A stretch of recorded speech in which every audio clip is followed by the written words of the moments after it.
서울의 오래된 동네, 희망동은 거대한 망각 속에 잠겨 있었다. 한때는 아이들의 웃음소리와 저녁 짓는 냄새로 가득했던 골목은 이제 부서진 벽돌더미와 깨진 유리창만이 을씨년스럽게 자리를 지키고 있었다. 거대한 재개발의 물결이 휩쓸고 간 자리에 대부분의 집들은 흉측한 상처를 드러낸 채 죽어가고 있었다. 하지만 그 폐허 속에서도 단 한 채, 작은 한옥집만이 꿋꿋하게 제자리를 지키고 있었다. 그 집의 주인, 박순자 할머니는 마루에 앉아 낡은 앨범을 들여다보고 있었다. 반들반들하게 닦인 마루와 장독대 위에서 익어가는 된장 냄새, 그리고 작은 텃밭의 흙 냄새가 뒤섞인 그곳은 그녀의 인생 그 자체였다. 그녀는 연약한 노인이 아니었다. 허리는 굽었지만 텃밭을 가꾸는 손길은 여전히 야무졌고 그 눈빛은 쉬이 꺾이지 않을 단단한 심지를 담고 있었다. 그때 좁은 골목길의 평화를 깨뜨리며 요란한 엔진 소리와 함께 검은색 외제차 한 대가 멈춰섰다. 차에서 내린 남자는 비싼 양복이 터질 듯 꽉 끼는 몸집에 손목에는 번쩍이는 금장시계를 차고 있었다. 그의 얼굴에는 영구적인 조소가 걸려있는 듯했다. 탐욕과 무례함으로 온몸을 치장한 남자. 마상태 사장이었다. 그는 조폭처럼 보이는 부하 2명을 거느리고 있었다. 마상태는 대문을 열고 들어서며 마치 제 집인 양마당을 가로질렀다. 그는 박순자 할머니를 발견하자 역겨울 정도로 느끼한 미소를 지으며 다가왔다. 그는 존경심이라고는 조금도 담겨있지 않은 목소리로 그녀를 어머님이라 불렀다. 그는 이 낡은 집 대신 입주하게 될 최신식 아파트와 두둑한 보상금에 대해 떠들어댔다. 어머님, 이제 고집 그만 부리시고 저희가 드리는 보상금 받고 편하게 사세요. 이런 낡은 집이 발전을 가로막고 있으면 쓰겠습니까? 다른 양반들은 다들 도장 찍고 나갔는데. 왜 어머님만 이러시는지 모르겠네. 그의 말은 설득이 아니라 무지한 노인을 가르치려는 듯한 오만함으로 가득 차 있었다. 하지만 박순자 할머니는 조금도 동요하지 않았다. 그녀는 조용히 앨범을 덮고 그를 똑바로 쳐다보며 말했다. 이 집은 내 젊은 시절이고 우리 영감과의 추억이요. 내 새끼들을 키워낸 내 자궁 같은 곳이지. 돈 몇 푼으로 살 수 있는 그런 물건이 아니란 말이요. 그녀의 목소리는 작았지만 그 안에는 돈으로 환산할 수 없는 삶의 무게가 담겨 있었다. 그녀의 단호한 거절에 마상태의 인내심은 금방 바닥을 드러냈다. 그의 얼굴에서 거짓된 미소가 사라지고 본래의 흉측한 조소가 그 자리를 대신했다. 그의 목소리는 이제 노골적인 협박으로 변해 있었다. 할망구, 좋게 말할 때 들어. 이 동네에 혼자 남아서 뭘 어쩌겠다는 거야. 공사판에서 험한 일 당하기 싫으면. 얌전히 도장 찍고 꺼지라고. 이런 낡은 집. 불이라도 나면 뼈도 못 추려. 알아들어. 그것은 명백한 협박이었다. 그의 부하들이 위협적으로 그녀에게 한 걸음 다가섰다. 하지만 박순자 할머니는 눈 하나 깜짝하지 않았다. 그녀는 자리에서 일어나 자신의 왜소한 몸집보다 훨씬 더 큰 분노로 그를 노려보았다. 그녀는 마당 구석에 있던 빗자루를 집어들고 그를 가리켰다. 썩 나가거라. 여긴 내 집이야. 내 놈들 같은 더러운 것들이 발붙일 곳이 아니란 말이다. 그녀의 기세에 마상태조차 순간 주춤했다. 그는 분노에 찬 얼굴로 바닥에 침을 뱉고는 자신의 부하들을 이끌고 돌아섰다. 그는 채에 올라타기 전 마지막으로 악에 바친 목소리로 소리쳤다. 두고 봐. 이 노망난 할망구. 오늘을 반드시 후회하게 만들어줄 테니. 검은 차가 먼지를 일으키며 사라진 후 골목에는 다시 정적이 찾아왔다. 박순자 할머니는 폐허가 된 동네의 한가운데 홀로 남겨진 자신의 작은 집을 바라보았다. 그녀의 손은 가늘게 떨리고 있었지만 그 눈빛만은 조금도 흔들리지 않았다. 보이지 않는 전쟁의 서막이 그렇게 조용히 열리고 있었다. 마상태의 협박은 그저 빈말이 아니었다. 바로 다음 날부터 박순자 할머니의 고요했던 일상은 지옥으로 변했다. 이전까지는 조용했던 공사장은 밤낮을 가리지 않고 굉금을 울려대기 시작했다. 거대한 굴착기가 일부러 그녀의 집 담벼락 가까이에서 땅을 울렸고 낡은 한옥은 금방이라도 무너져 내릴 듯 위태롭게 삐걱거렸다. 밤에는 잠을 이룰 수 없었고 낮에는 먼지와 소음 속에서 숨을 쉬기조차 힘들었다. 괴롭힘은 점점 더 비열하고 개인적으로 변화해 갔다. 어느 날 아침, 그녀가 평생을 자식처럼 가꿔온 작은 텃밭이 건설 폐기물과 쓰레기로 무참히 짓밟혀 있는 것을 발견했다. 그녀가 아끼는 것들을 파괴하겠다는 명백한 경고였다. 그녀는 현장 인부들에게 항의했지만 그들은 그녀를 비웃으며 무시할 뿐이었다. 구청과 경찰서에도 몇 번이나 신고했지만 그들은 서류 절차만 운운하며 수수방관했다. 하지만 박순자 할머니는 포기하지 않았다. 그녀는 밤에는 솜으로 귀를 막고 잠을 청했고 낮에는 묵묵히 텃밭에 쓰레기를 치우고 망가진 화초를 다시 심었다. 그녀의 꺾이지 않는 저항에 마상태의 분노는 극에 달했다. 그는 더 이상 심리전만으로는 저 고집, 센 노인네를 꺾을 수 없다고 판단했다. 그는 선을 넘기로 결심했다. 그날 밤, 인적이 끊긴 틈을 타 마상태의 인부 2명이 몰래 그녀의 집 담을 넘었다. 그들은 실수를 가장하여 마당을 지나는 낡은 수도관을 렌치로 부셔버렸다. 흙탕물이 분수처럼 솟구쳐 올라 순식간에 마당 전체를 진흙탕으로 만들었다. 그것만으로는 부족했는지 그들은 평상으로 이어지는 나무 계단에 나사몬 몇 개를 몰래 풀어놓기까지 했다. 다음 날 아침, 마당의 끔찍한 광경을 발견한 박순자 할머니는 만견자실했다. 그녀는 수도관을 잠그기 위해 다급하게 밖으로 나섰다. 하지만 질척이는 진흙 바닥에 발이 미끄러지는 순간 그녀는 균형을 잃고 비틀거렸다. 그녀는 넘어지지 않으려고 급하게 평상의 난간을 붙잡았다. 하지만 헐거워진 난간은 그녀의 체중을 이기지 못하고 그대로 부서져 내렸다. 짧은 비명과 함께 그녀의 몸이 차가운 진흙 바닥으로 나뒹굴었다. 생명을 위협할 정도의 큰 부상은 아니었지만 발목이 심하게 꺾이고 팔뚝이 날카로운 나무 파편에 깊게 베었다. 하지만 육체적인 고통보다 더 그녀를 아프게 한 것은 뼛속까지 스며드는 무력감이었다. 차갑고 더러운 바닥에 쓰러진 채. 그녀는 처음으로 자신의 나이와 연약함을 실감했다. 다행히 아직 이사를 가지 않은 이웃집 아주머니가 그녀를 발견하고 부축해 주었다. 아주머니는 눈물을 흘리며 이제 그만 포기하라고. 저들은 사람이 아닌 짐승들이라고 애원했다. 박순자 할머니는 집 안으로 돌아와 멍든 팔뚝과 욱신거리는 발목을 내려다보았다. 그녀는 평생 누구에게도 짐이 되기 싫었다. 했다. 특히 세계를 무대로 뛰는 자랑스러운 손녀에게는 더더욱. 그녀는 손녀가 얼마나 바쁜지, 얼마나 높은 위치에 있는지를 잘 알고 있었다. 그래서 자신의 이 작은 문제를 털어놓으며 손녀의 앞길에 누가 되고 싶지 않았다. 하지만 오늘 그녀는 깨달았다. 이것은 더 이상 혼자서 싸울 수 있는 전쟁이 아니라는 것을. 그녀는 수십 년 된 낡은 전화기를 들어 올렸다. 그리고 떨리는 손가락으로 거의 누를 일이 없었던 단축번호 하나를 길게 눌렀다. 전화기 액정에는 내 강아지라는 이름이 떠 있었다. 수화기 너머로 신호음이 울리기 시작했다. 그것은 희망동에 작고 포위된 한옥집과 서울의 가장 높은 곳에 있는 권력의 심장부를 연결하는 소리였다. 박순자 할머니의 눈가로 뜨거운 눈물 한 줄기가 흘러내렸다.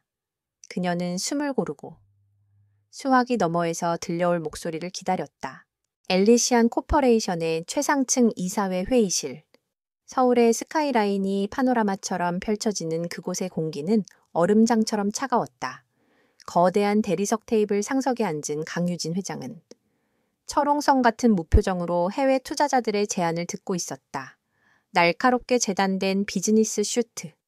한치의 흐트러짐 없이 빗어 넘긴 머리. 그 어떤 감정도 읽을 수 없는 눈빛. 재계에서 그녀가 얼음 여왕이라 불리는 이유를 증명하는 모습이었다. 그녀는 수조 원이 오가는 거대한 협상 테이블에서도 냉철한 논리와 정확한 데이터로 상대방의 허점을 파고들며 판을 지배하고 있었다. 그녀의 카리스마에 압도된 회의실에는 숨 막히는 긴장감만이 감돌았다. 바로 그때 정적을 깨고 그녀의 개인 휴대전화가 진동했다. 최첨단 회의실의 분위기와는 어울리지 않는 구형의 투박한 모델이었다. 회의 중에 절대 개인적인 용무를 보지 않는 그녀의 철칙을 아는 모든 임원들이 경악했다. 하지만 액정에 뜬 발신자 이름을 확인하는 순간 강유진의 얼음 가면이 순식간에 녹아내렸다. 우리 할머니, 세상에서 유일하게 그녀의 철옹성을 무너뜨릴 수 있는 이름이었다. 그녀는 조금도 망설이지 않고 모두의 앞에서 전화를 받았다. 회의실에 그 누구도 들어본 적 없는 따뜻하고 다정한 목소리가 그녀의 입에서 흘러나왔다. 할머니 무슨 일이야? 어디 편찮으셔?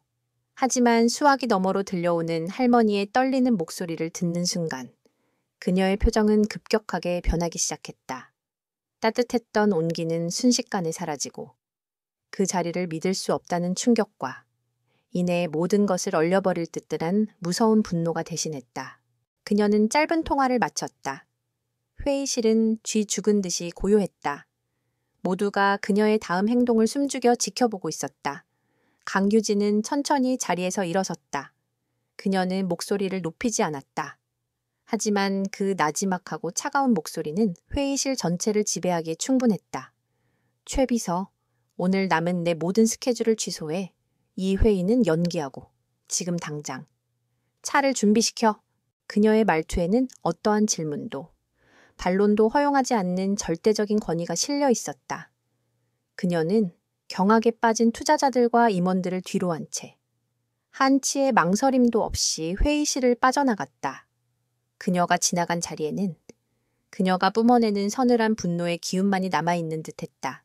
잠시 후 희망동의 좁고 허름한 골목길에 주변 풍경과 극명한 대조를 이루는 최고급 검은색 세단 한 대가 미끄러지듯 들어섰다. 칠이 벗겨진 담벼락과 부서진 보도블록 사이로 잘 닦인 차체는 마치 다른 세계에서 온 물건처럼 이질적이었다. 차는 박순자 할머니의 집 앞에 멈춰섰고 운전기사가 황급히 뒷좌석 문을 열었다. 차에서 내린 것은 강유진이었다. 이사회 회의실의 얼음 여왕은 온데간데 없었다. 값비싼 하이힐이 질척이는 흙바닥에 살짝 빠지는 것도 아랑곳하지 않고 그녀는 걱정과 분노로 가득 찬 얼굴로 할머니의 집을 둘러보았다. 텃밭을 망쳐놓은 쓰레기 더미, 부서진 수도관, 그리고 나뒹구는 난간의 잔해까지. 그녀는 그 모든 광경을 자신의 눈에 새기듯 하나하나 뜯어보았다. 그녀의 표정은 디테일을 하나씩 확인할수록 점점 더 차갑게 굳어갔다. 그것은 단순히 무표정한 것이 아니었다. 모든 감정을 지우고 오직 목표물을 향한 파괴적인 분노만을 남겨둔 사냥꾼의 얼굴이었다. 그녀는 작은 한옥집의 문을 향해 달려갔다. 이제 여왕은 자신의 영토를 침범한 하찮은 벌레들을 처단하기 위해 직접 전쟁터에 강림한 것이었다. 한옥의 낡은 문을 열고 들어서는 순간 강유진은 눈앞의 광경에 숨을 멈췄다. 붕대를 감은 팔과 절뚝거리는 다리, 그녀가 세상에서 가장 사랑하는 할머니가 폭력의 상처를 입고 힘없이 앉아 있었다. 그 순간 재계의 얼음 여왕은 온데간데 없었다. 그녀는 손녀 강유진으로 돌아와 할머니의 곁으로 달려갔다. 그녀의 목소리는 평소의 냉정함을 잃고 아픔과 걱정으로 가늘게 떨리고 있었다. 할머니, 괜찮아. 그 출시장들이 할머니한테 무슨 짓을 한 거야? 그녀의 격한 반응에 박순자 할머니는 오히려 손녀를 다독였다. 괜찮다. 아가, 그냥 좀 헛디뎌서 넘어진 게야. 별일 아니니 걱정 말거라. 손녀에게 짐이 되고 싶지 않은 할머니의 마음이었지만 강유진의 날카로운 눈은 모든 것을 꿰뚫어 보고 있었다. 그것은 단순한 사고의 흔적이 아니었다. 비열하고 의도적인 폭력의 결과물이었다. 유진은 할머니를 부축하여 자리에 편히 앉게 한 뒤 능숙한 솜씨로 따뜻한 차를 내왔다. 그녀는 재벌 총수이기 이전에 어릴 적 할머니의 손에서 자란 손녀였다. 할머니의 주름진 손을 잡고 상처를 살피는 그녀의 손길은 더없이 부드럽고 다정했다. 그녀는 그 다정한 목소리로 처음부터 지금까지 있었던 모든 일에 대해 차분히 물었다. 박순자 할머니는 손녀의 걱정스러운 얼굴에 결국 모든 것을 털어놓았다. 마상태의 첫 방문부터 시작된 협박과 밤낮 없이 이어진 괴롭힘, 그리고 당국의 무관심까지 유진은 단 한마디도 끼어들지 않고 묵묵히 모든 것을 들었다. 그녀의 표정은 평온했지만 그것은 폭풍전야의 고요함이었다. 그녀의 머릿속에서는 이미 수만 개의 복수의 시나리오가 그려지고 있었다.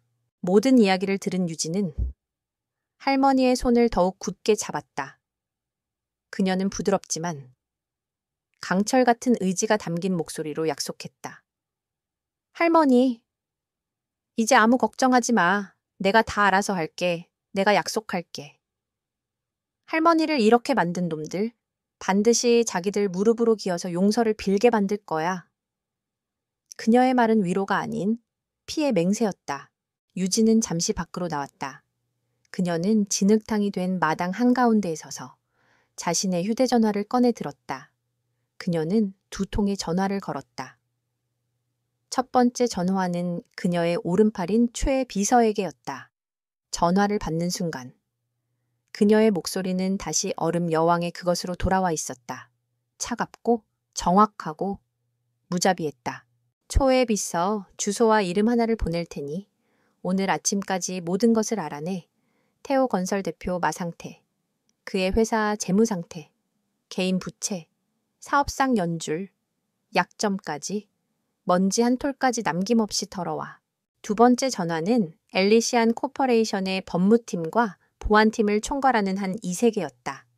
한 이사님, 알파팀을 동원하세요. 마상태와 그 핵심 인물들에 대한 24시간 감시를 붙이세요.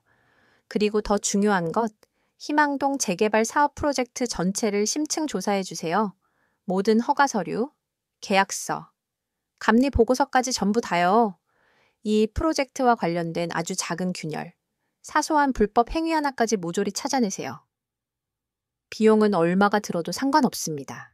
2통의 전화를 마친 유진은 폐허가 된 동네를 둘러보았다. 겉으로 보기에 그녀는 그저 슬럼가에 서 있는 잘 차려입은 여자일 뿐이었다. 하지만 실제로는 그녀는 방금 자신의 수조 원짜리 제국의 모든 힘을 동네 양아치 수준의 한 남자를 파멸시키기 위해 총동원한 것이었다. 보이지 않는 거대한 전쟁이 그녀의 손가락 끝에서 조용히 시작되었다. 그녀는 다시 집 안으로 들어갔다. 그리고는 언제 그랬냐는 듯 다정한 손녀의 얼굴로 돌아와 할머니와 옛날 이야기를 나누기 시작했다. 한옥 집안의 평화로운 풍경과는 대조적으로 서울의 심장부에서는 엘리시안 코퍼레이션이라는 거대한 기계가 오직 마상태라는 단 하나의 목표물을 향해 무섭게 톱니바퀴를 돌리기 시작했다. 사냥이 시작된 것이다. 태호건설의 사무실은 소란스럽고 탁한 공기로 가득 차 있었다. 마상태는 자신의 부하들과 함께 술판을 벌이며 아직 굴복하지 않은 늙은 할머니에 대한 승리를 예감하고 있었다. 그는 박순자 할머니를 겁주어 내쫓는 것은 시간 문제일 뿐이라고 호언장담했다. 그의 부하 중 한 명이 얼마 전 할머니를 찾아왔던 고급 외제차와 젊고 예쁜 여자에 대해 언급했다. 그 말에 마상태는 코웃음을 쳤다. 그래서 뭐 돈 좀 있는 집안의 철없는 손녀딸이겠지. 정의의 사도놀이라도 하러 왔나 보지. 그런 애들은 돈 몇 푼 쥐어주거나 겁 좀 주면 알아서 꼬리 내리고 강남으로 도망가게 되어 있어. 그의 목소리에는 여자와 젊음에 대한 뿌리 깊은 경멸이 담겨 있었다. 그는 자신이 상대하고 있는 존재의 무서움을 전혀 짐작조차 하지 못했다. 며칠 후 강유진은 보란듯이 혼자서 공사 현장의 임시 사무실을 찾아갔다. 그녀는 CEO의 갑옷 같은 슈트 대신 평범하지만 품위 있는 원피스 차림이었다. 의도적으로 자신을 덜 위협적으로 보이게 하려는 계산이었다. 그녀의 등장에 인부들의 휘파람 소리와 저급한 농담이 뒤따랐다. 마상태는 그녀를 발견하고 음흉한 미소를 지으며 사무실 안으로 초대했다. 그는 그녀의 머리부터 발끝까지를 노골적으로 훑어보며 외모에 대한 무례한 칭찬을 늘어놓았다. 그는 강유진을 자신의 권력과 돈 앞에 쉽게 굴복시킬 수 있는 예쁘장한 장식품 정도로 여기고 있었다. 그는 자신의 사무실 소파에 거만하게 앉아 다리를 꼬고 그녀를 올려다보았다. 그래서 예쁜 아가씨가 이 험한 공사판에는 무슨 일로? 유진은 그의 무례함에도 전혀 동요하지 않고 침착하고 정중한 태도를 유지했다.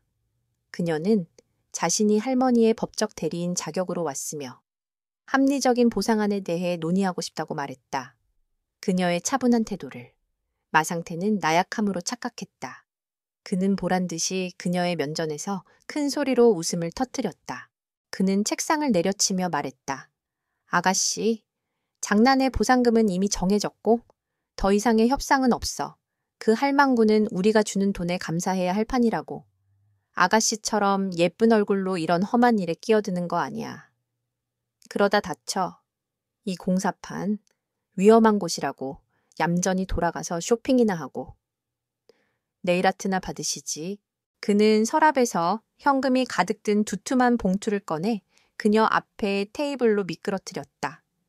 아니면 아가씨 몫을 따로 챙기고 싶은 건가? 이거 가지고 가서 새 핸드백이나 하나 사. 그리고 그 노친네 설득해서 서류에 도장이나 찍게 만들라고.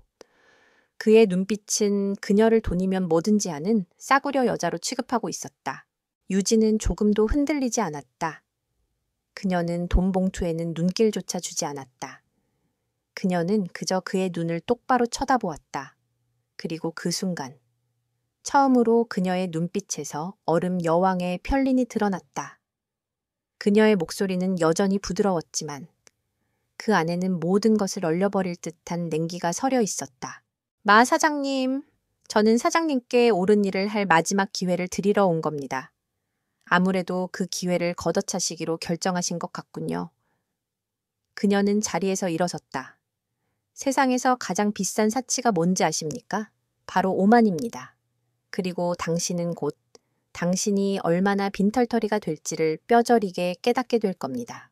그녀는 어리둥절한 표정의 마상태를 뒤로하고 조용히 사무실을 나갔다. 마상태는 그녀의 당돌함에 화가 치밀었지만 여전히 상황 파악을 하지 못하고 있었다. 그는 부하들에게 저 미친 강남 여자에 대해 떠들어대며 낄낄거렸다. 그는 자신이 이겼다고 생각했다. 하지만 채 올라탄 유진의 얼굴은 이제 자비라고는 찾아볼 수 없는 차가운 분노로 굳어 있었다. 그녀는 그에게 마지막 기회를 주었다. 이제 심판의 시간만이 남아 있었다. 마상태의 어리석은 오만함을 뒤로하고 강유진의 보이지 않는 전쟁은 본격적으로 막이 올랐다.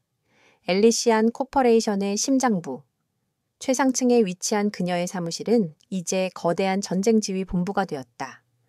그녀가 요청한 정보들이 실시간으로 스크린 위로 쏟아져 들어오기 시작했다. 그녀의 지휘 아래 그룹 내 최정예 인력들로 구성된 기업 정보 분석팀이 움직이고 있었다. 첫 번째 보고는 재무감사팀으로부터 올라왔다. 그들은 마상태의 태오 건설을 분석했다. 표면적으로는 건실해 보였지만 그 속은 사채와 불법 대출로 얽힌 카드 돌려막기식 회사에 불과했다.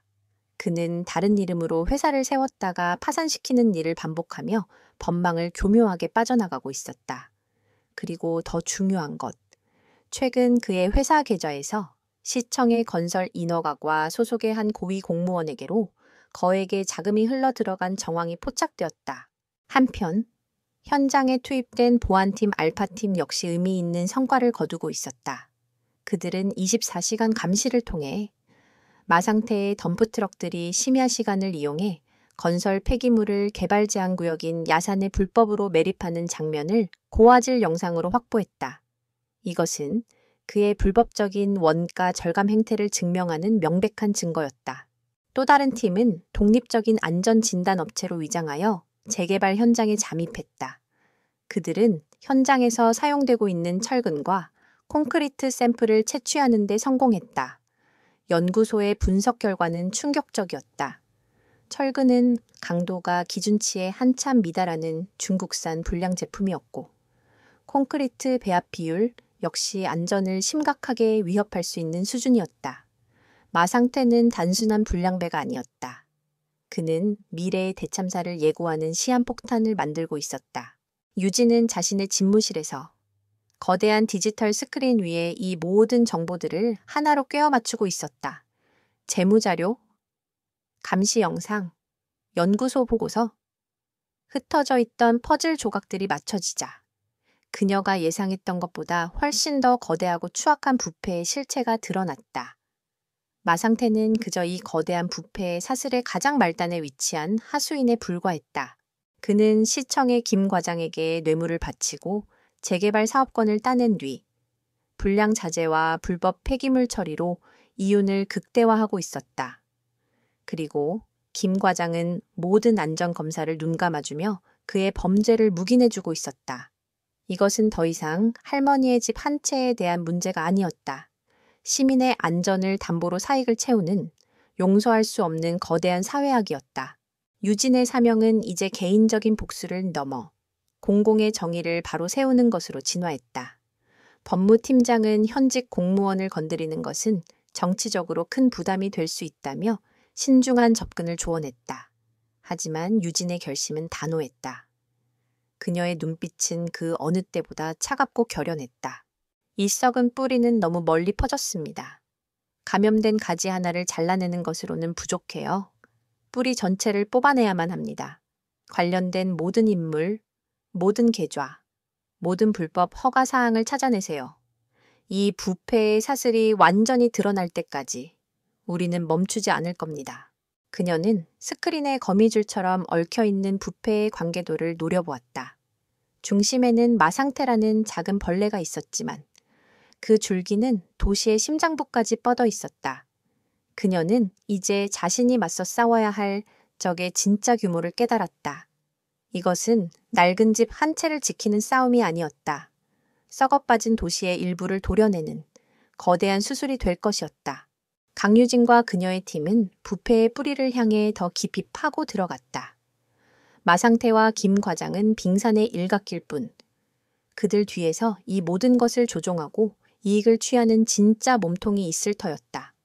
그녀의 지휘 아래 분석팀은 희망동 재개발 사업의 주관사인 청하개발이라는 중견건설 회사에 대한 조사를 시작했다. 표면적으로 청하개발은 평판 좋은 건실한 기업처럼 보였다.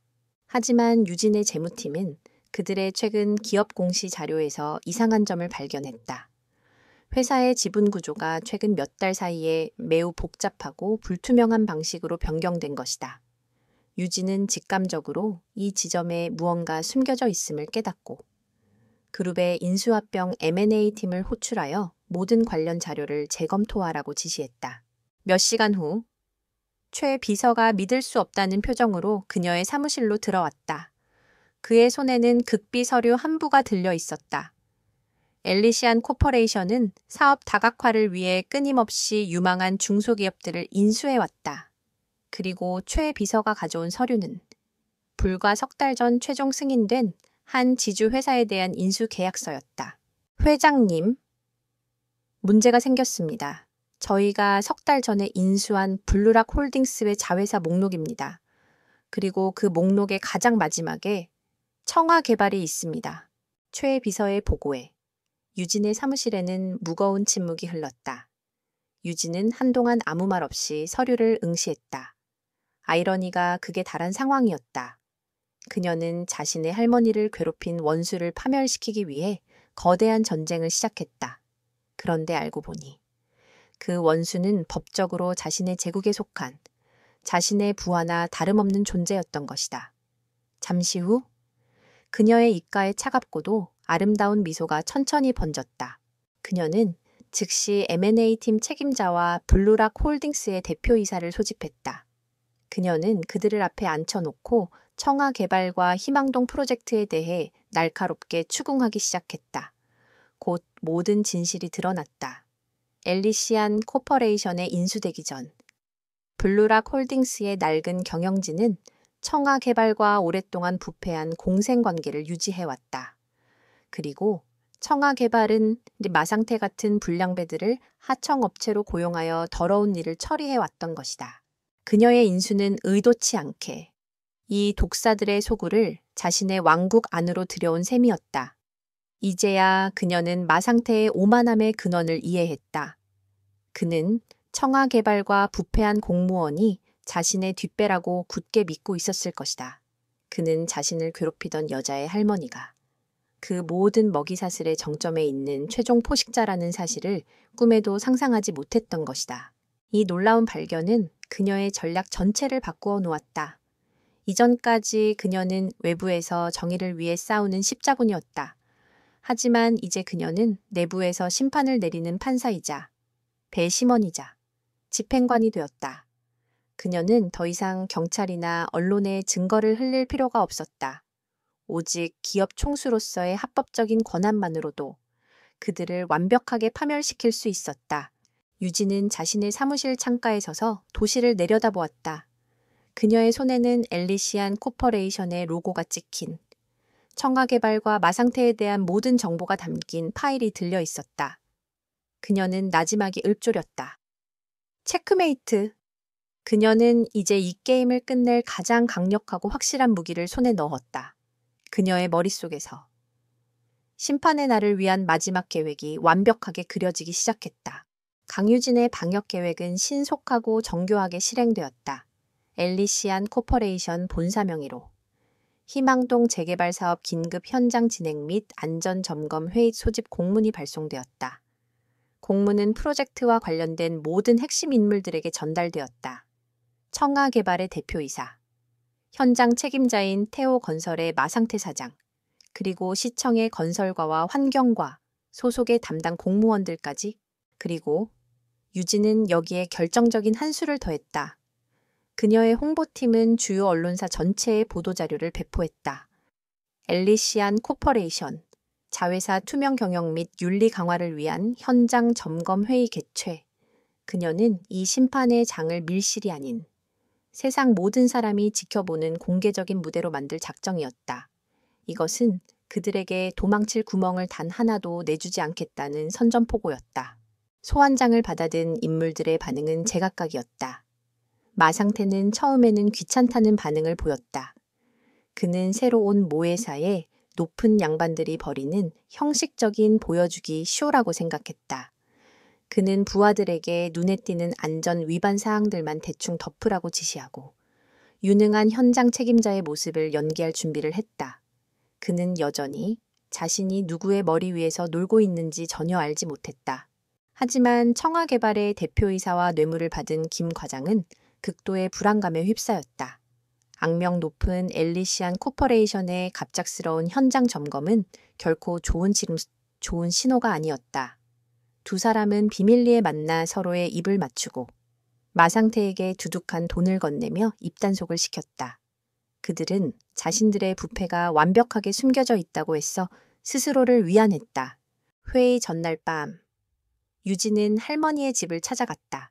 그녀는 내일 집 앞에서 아주 중요한 회의가 열릴 것이며 이 지긋지긋한 싸움이 곧 끝날 것이라고 할머니를 안심시켰다.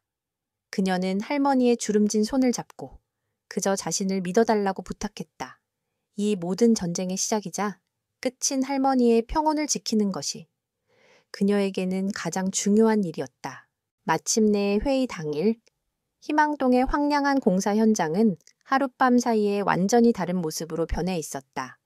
유진의 지시 아래 엘리시안의 행사팀은 현장의 일부를 완벽한 야외 회의장으로 탈바꿈시켰다. 박순자 할머니의 작은 한옥집 바로 앞에 단상과 의자, 그리고 거대한 디지털 스크린까지 갖춘 전문적인 무대가 설치된 것이다. 부서진 건물 잔해와 전문적인 회의장, 그리고 그 모든 것을 묵묵히 지켜보는 낡은 한옥집의 풍경은 기이한 대조를 이루었다. 기자들은 이 이상한 풍경을 카메라에 담기 위해 분주하게 움직였다. 잠시 후, 오늘의 주인공들이 하나둘씩 모습을 드러냈다. 가장 좋은 양복을 차려입은 마상태, 긴장한 기색이 역력한 청아개발 대표와 김 과장까지. 그들은 자신들이 도살장으로 걸어 들어가는 양이라는 사실을 꿈에도 모른 채였다. 회의 시작 시각 정각, 모든 소음이 멈추고 강유진의 검은 세단이 유령처럼 조용히 현장에 도착했다. 차에서 내리는 그녀의 모습에 현장의 모든 공기가 얼어붙었다. 이전의 소박한 원피스 차림이 아니었다. 그녀는 얼음 여왕의 갑옷, 즉 날카로운 검은색 파워슈트를 입고 있었다. 그 어떤 감정도 읽을 수 없는 그녀의 얼굴은 얼음보다도 차가웠다. 유진은 단상을 향해 걸어갔다. 임시로 깔린 바닥 위로. 그녀의 하이힐 소리가 불길하게 울려 퍼졌다. 모든 배우들이 모였다. 언론은 준비가 되었다. 심판의 무대는 완성되었고 집행관이 도착했다. 현장의 공기는 폭발 직전의 긴장감으로 가득 찼다. 강유진은 단상 중앙에 섰다. 그녀의 뒤에 있는 거대한 스크린에는 엘리시안 코퍼레이션의 푸른색 로고가 선명하게 떠 있었다. 그녀는 마이크를 잡지 않았다. 그녀의 차갑고 명료한 목소리는 마이크 없이도 회의장 전체를 지배하고도 남을 만큼의 힘을 가지고 있었다. 그녀는 자신을 소개하며 회의의 시작을 알렸다. 오늘 이 자리에 참석해주신 모든 분께 감사드립니다. 저는 희망동 재개발 사업의 최종 투자 결정권자이자 그녀는 잠시 말을 멈추고 객석에 앉아있는 마상태의 눈을 똑바로 응시했다. 그리고는 얼음 같은 목소리로 자신의 진짜 정체를 밝혔다. 이 프로젝트의 모회사인 엘리시안 코퍼레이션의 회장 강유진입니다. 그 한마디에 회의장의 공기가 얼어붙었다. 기자들의 카메라 플래시가 미친 듯이 터져나왔다. 청아 개발 대표와 김 과장의 얼굴은 새하얗게 질렸다. 그리고 마상태. 그의 오만하고 자신만만했던 표정은 경악과 불신, 그리고 이내 덮쳐오는 원초적인 공포로 일그러졌다. 철없는 강남 아가씨, 그가 무시하고 경멸했던 그 여자가 바로 자신의 운명을 손에 쥔 절대 권력자였다는 사실을 깨닫는 순간이었다. 유진은 그의 반응에는 아랑곳하지 않고 리모컨 버튼을 눌렀다. 그녀의 뒤에 있던 스크린에 첫 번째 자료가 떠올랐다. 태오건설의 복잡한 재무제표와 자금 흐름도였다. 그녀는 마치 대학 교수처럼 마상태가 어떻게 유령 회사를 통해 자금을 빼돌리고 사채를 동원해 부실을 감춰왔는지를 조목조목 설명하기 시작했다.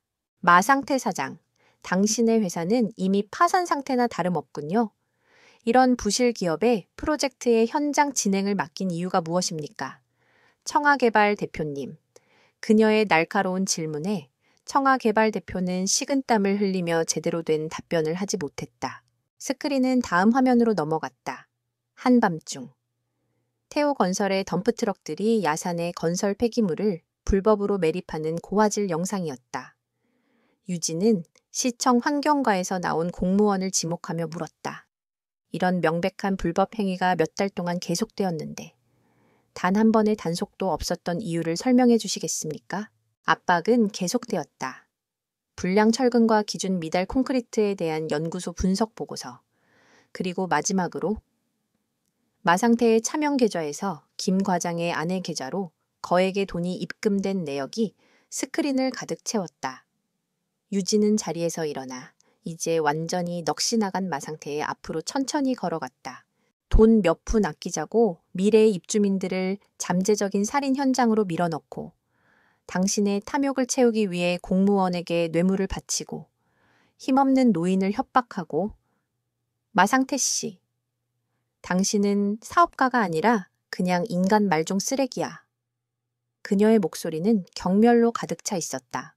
모든 것이 폭로되자 마상태는 이성을 잃고 발악하기 시작했다. 거짓말이야. 저 여자가 전부 조작한 거라고. 저 미친년이 그는 유진에게 달려들려 했지만 양복을 입은 엘리시안의 보안 요원들에게 즉시 제압당했다. 김 과장과 청아 개발 대표 역시 도망치려 했지만 이미 회의장 출입구는 통제된 후였다. 유진은 다시 단상으로 돌아와 이 아수라장을 향해 마지막 판결을 내렸다. 본인은 엘리시안 코퍼레이션의 회장으로서 태오건설 및 청아개발과의 모든 계약을 즉시 파기합니다. 또한 이 자리에 있는 모든 범죄자들을 뇌물수수, 횡령, 배임, 산업폐기물관리법 위반 및 살인미수 혐의로 검찰에 고발할 것입니다. 보안요원들에게 끌려나가던 마상태가 그녀의 옆을 지나는 순간 유진은 그의 귓가에 오직 그만이 들을 수 있는 목소리로 속삭였다. 그리고 이건 네가 감히 내 할머니를 건드린 대가야. 그녀의 마지막 한마디는 그의 영혼까지 파괴하는 가장 잔인한 복수였다. 기자들의 플래시 속에서 얼음 여왕은 완벽한 승리를 거두었다. 심판의 날이 지나간 후 세상은 강유진의 이름으로 들끓었다. 마상태와 그의 공범들은 모두 체포되어 법의 심판을 받게 되었다. 할머니를 지키기 위해 거대 부패 세력과 맞서 싸운 젊은 여성 총수의 이야기는 언론을 통해 대서특필되었고 엘리시안 코퍼레이션의 주가는 연일 최고치를 경신했다. 그녀는 위기를 기회로 바꾸어 자신의 제국을 한층 더 견고하고 위대하게 만들었다. 강유진은 여기서 멈추지 않았다. 그녀는 이번 사건을 계기로 최근 몇 년간 인수한 모든 자회사에 대한 대대적이고 무자비한 내부 감사에 착수했다. 그녀는 제국의 구석구석에 숨어 있을지 모를 또 다른 부패의 뿌리를 모조리 뽑아내기 시작했다. 그녀는 이 사건을 통해 진정한 힘은 성을 쌓는 것이 아니라 그 성의 가장 작은 돌멩이 하나까지도 건강하게 유지하는 것임을 깨달았다. 일주일 후 강유진은 다시 한번 기자회견을 열었다. 하지만 이번 장소는 공사 현장이 아닌 희망동의 작은 주민센터였다. 그녀는 기존의 전면 철거 방식의 재개발 계획을 완전히 백지화한다고 발표했다. 그리고 그 자리에 희망동 역사보존 및 도심 재생 프로젝트라는 이름의 새로운 청사진을 제시했다. 새로운 계획은 낡은 것을 모두 부수는 것이 아니었다. 할머니의 한옥집을 포함하여 역사적 가치가 있는 건물들은 보존하고 그 주변으로 현대적인 편의 시설과 녹지 공간이 어우러지는 새로운 형태의 주거 단지를 만드는 것이었다. 그것은 개발이라는 이름의 폭력이 아닌 과거와 현재가 공존하는 상생의 비전이었다. 그녀는 진정한 리더의 품격을 보여주었다. 세상의 모든 소란이 잠잠해진 어느 평온한 오후. 강유진은 보기 드문 휴가를 내고 희망동의 할머니 집을 찾았다. 더 이상 집을 위협하는 소음도, 불안도 없었다. 마당의 텃밭에는 새로운 모종들이 심겨 있었고 부서졌던 난간도 말끔하게 수리되어 있었다. 그녀는 파워슈트 대신 편안한 일상복 차림으로 할머니와 함께 툇마루에 앉아 있었다.